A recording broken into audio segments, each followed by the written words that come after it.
Hello viewers, welcome back to my another video. In today's video I will show you how to use Assistive Touch on your iPhone or iPad. First you have to turn on Assistive Touch. You can add Assistive Touch as an accessibility shortcut or ask Siri to open it. You can also find it in settings. So go to settings, scroll down, tap accessibility, tap touch, tap Assistive Touch and tap to turn it on. The Assistive Touch menu button will now appear on screen.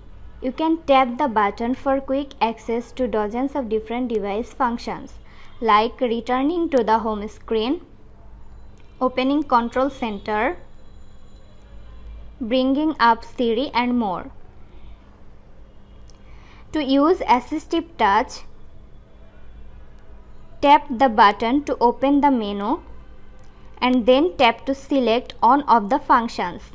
For example, you can now open Control Center with a tap instead of a swipe.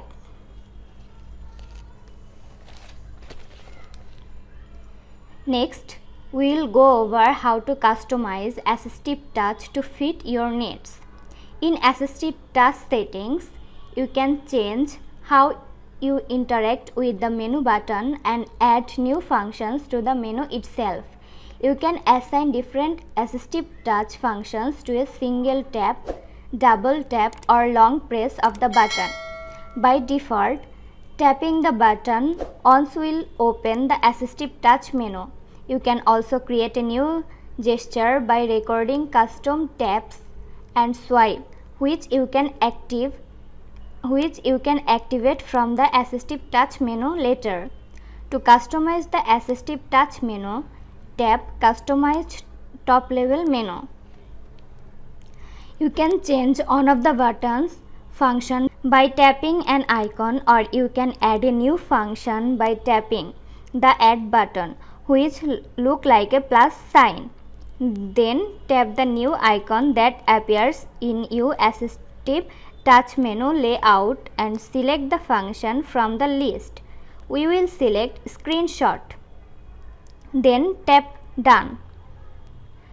Now we can take a screenshot without having to press two physical buttons at the same time. Tap the menu button and your customized menu will open. Then tap Screenshot. You can tap the menu button again to select a different function like returning to the home screen. Now you are ready to start using Assistive Touch on your iPhone. So this was today's video. If you like the video, please like, comment, share and also subscribe Apple Info channel. Thanks for watching.